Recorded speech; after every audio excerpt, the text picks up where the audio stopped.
Well, hey everybody, this is Chris DeFurio with Keys to the Shop, and welcome to another edition of Shift Break.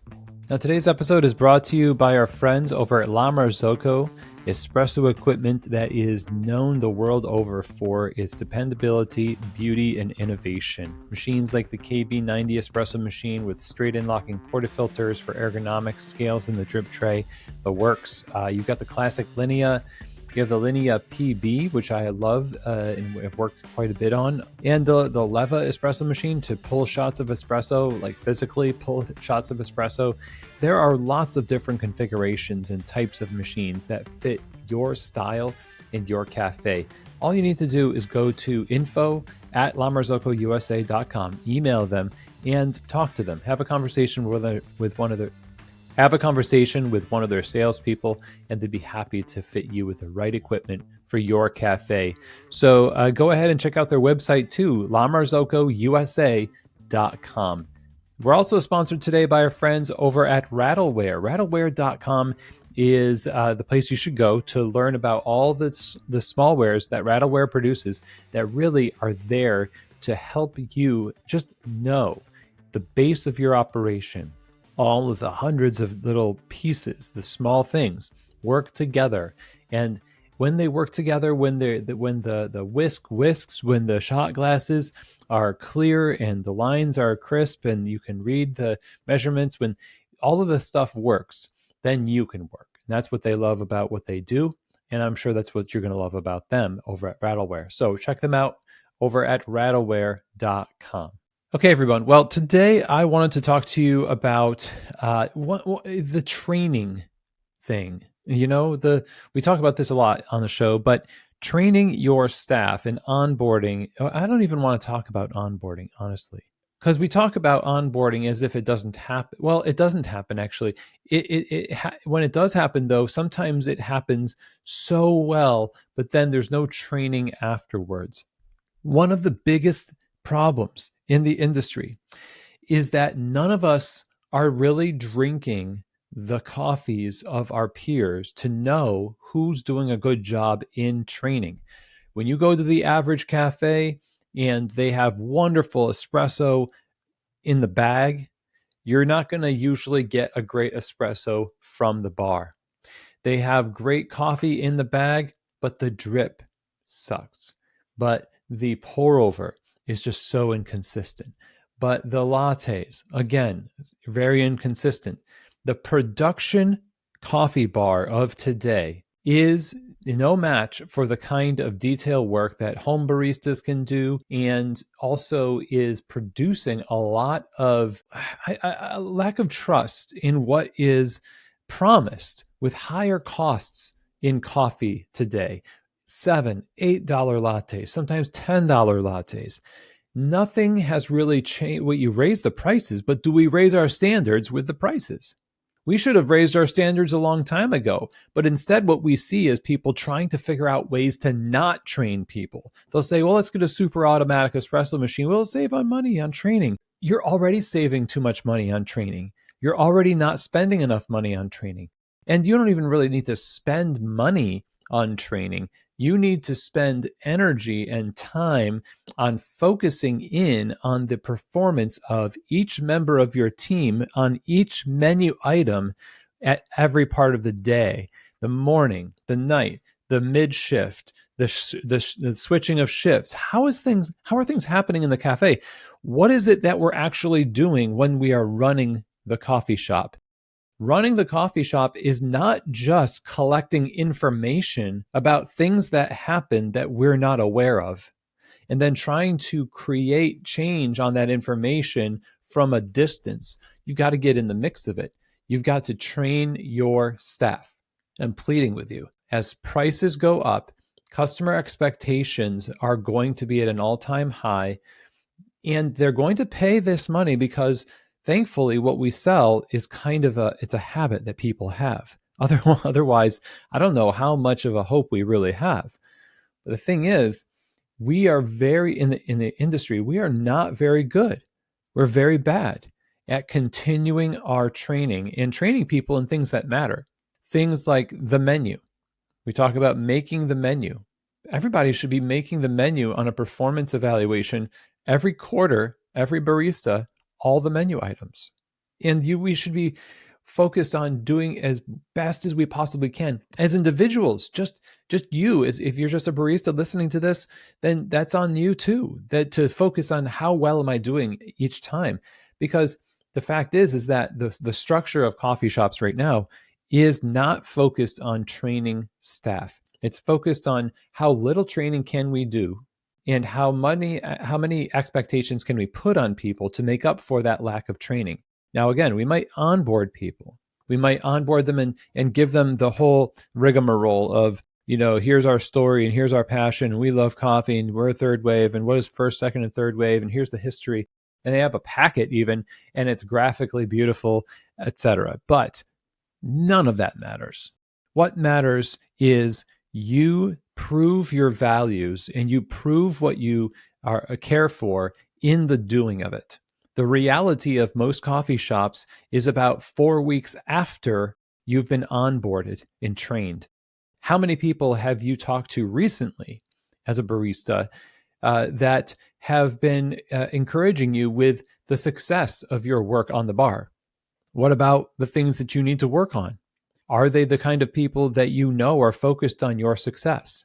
Is it a part of their job structure?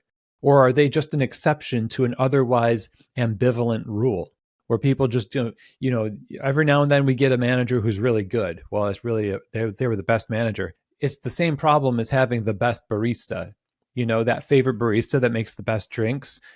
Owners don't like that because they're thinking, well, then not everyone's making great drinks.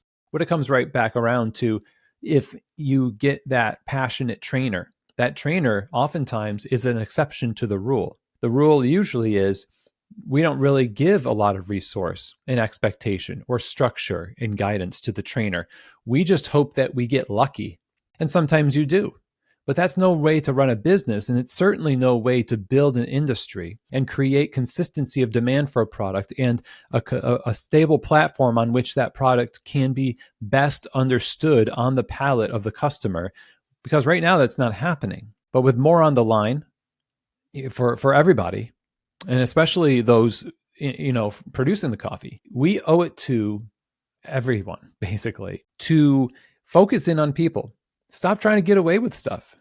Stop trying to get away with less training, fewer conversations, elevated expectations with little to no involvement. We need to get involved and give the resource of training to the staff to do an amazing job and continue it. Don't make it a one-time thing. Even if you got a staff member who's been working for you for 3 years or longer, you should still be having one-on-ones, conversations, coaching, refreshes, consistent education. That person can be part of that process too themselves. And you can harness the institutional wisdom of people in your business that you've invested into to continue that investment in others until it becomes your culture. Right now, ongoing training and high standards and resourcing people with great, clear communication that walks with them to bring them and everybody to a higher degree of excellence is not really a cultural norm in most coffee shops. And you can taste it. You can taste it in the drip. You can taste it in the lattes. You can taste it in the espresso.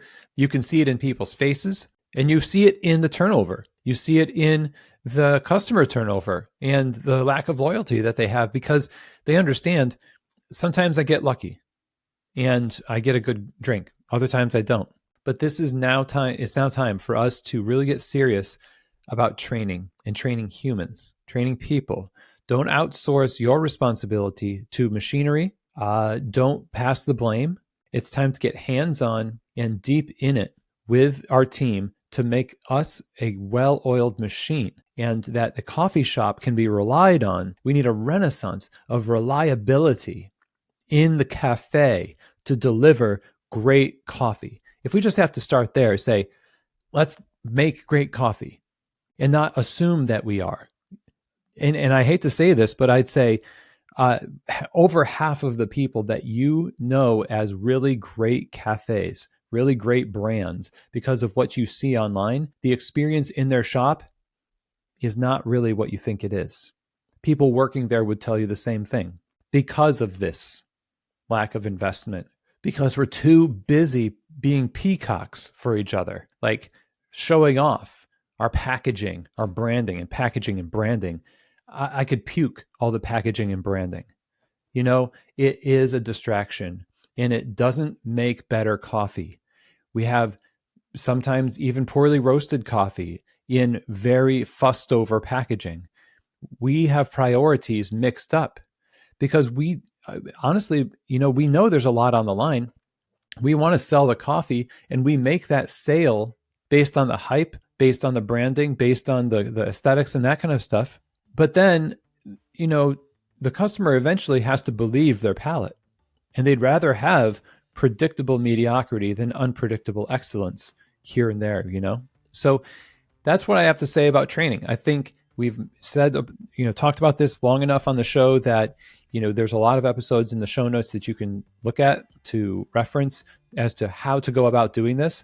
But let's get really serious about this. Whatever expansion project you have on the line right now, whatever, brand refresh or, major investment into competitions that you thought you were going to do, I would challenge you. Take all of the money that you allocated for that and reallocate it into training. Reallocate it into actually giving the raises that some baristas have not gotten yet that they actually should have gotten. Invest in people.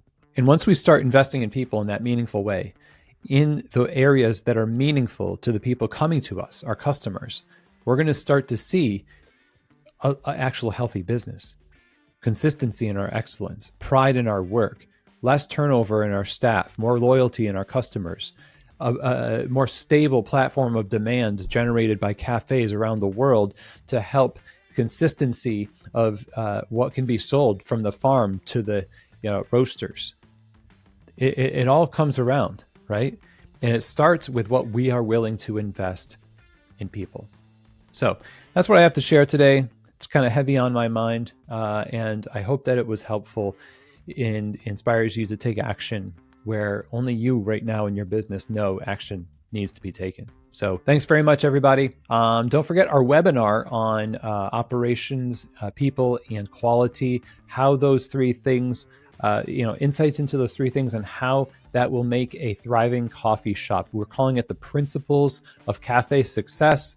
You can go to the show notes and find the link to register today while we still have tickets left. So check out that webinar. And as always, we'll see you here next week on another edition of Shift Break, from Keys to the Shop.